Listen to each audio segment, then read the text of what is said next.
In this quick guide, I'll show you exactly where to click to change your Windows 11 lock screen clock.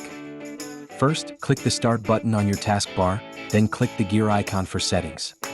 In Settings, on the left side, click Personalization. Now on the right, click Lock Screen to open your lock screen options. Here you'll see a live preview of your lock screen, including the clock and date.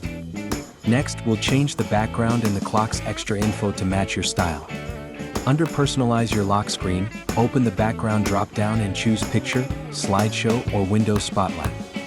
If you pick Picture, click Browse to select your favorite image, then check the preview to see how it frames the clock. If you want changing photos, select Slideshow and choose the folders of images you like. Next, under Lock Screen Status, pick which app shows detailed status under the clock, like calendar or weather. For a cleaner look, turn off Show the lock screen background picture on the sign-in screen if you don't want it behind the clock when signing in. That's it. Lock your PC to preview your new clock look. If you like it, you're done. If not, come back here and tweak until it's perfect.